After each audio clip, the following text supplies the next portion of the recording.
My dear sisters and brothers in Christ, in today's Gospel, St. Luke presents Jesus as a teacher who is accompanied by a large crowd.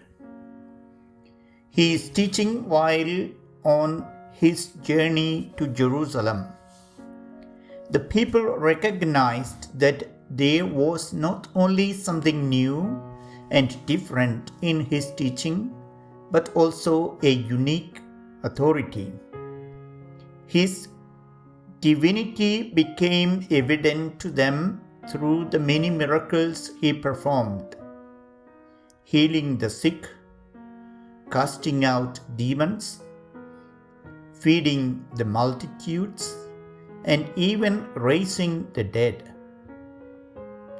Even the apostles who followed Jesus closely and continuously were in what we might call the school of theology, learning from his words, but just as much from his actions. For the disciples, the most authentic way to live as Christians was to imitate Christ in everything.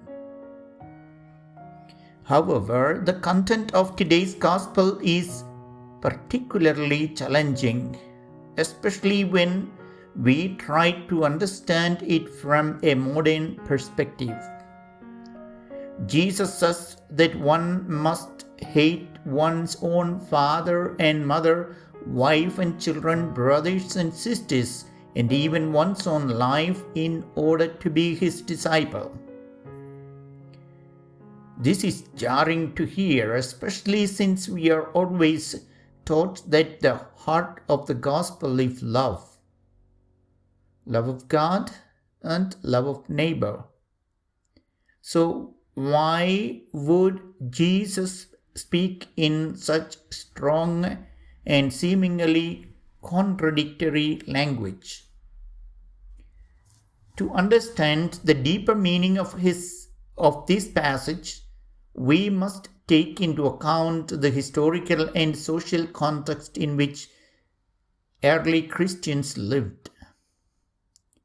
Christianity was a forbidden and persecuted religion in the Roman Empire until Emperor Constantine granted religious freedom through the Edict of Milan in 313 AD.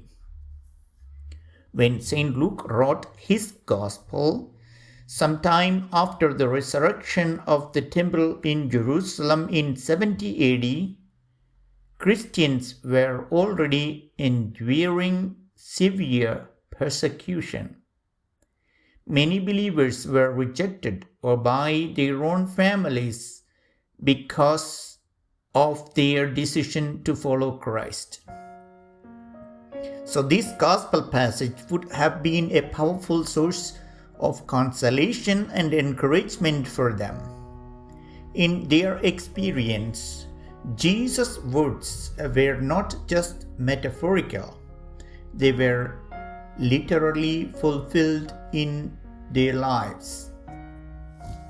At the conclusion of today's reading, Jesus declares, "In the same way, any one of you who does not renounce all his possessions cannot be my disciple." This radical demand, the cost of discipleship, caused many people to turn away from Jesus. He had many followers when he worked miracles and offered hope. But most of them abandoned him when he began to speak of the cross. Authentic discipleship demands more than admiration. It requires a transformation of life. Our identity as Christians should gradually shape us into the image of Christ.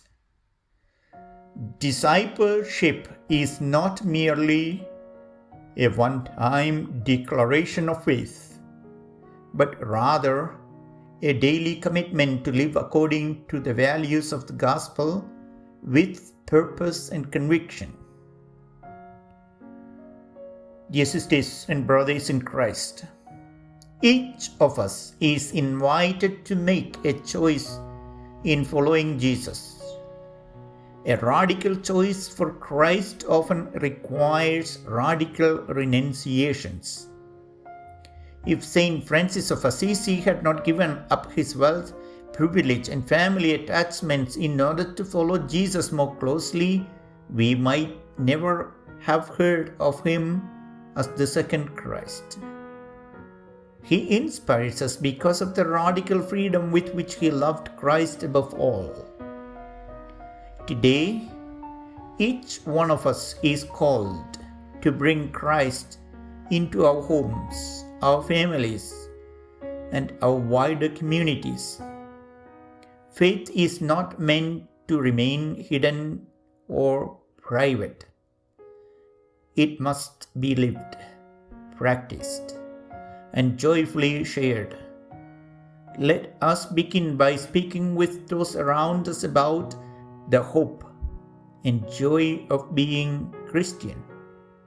In doing so, we gradually become true missionaries of the gospel.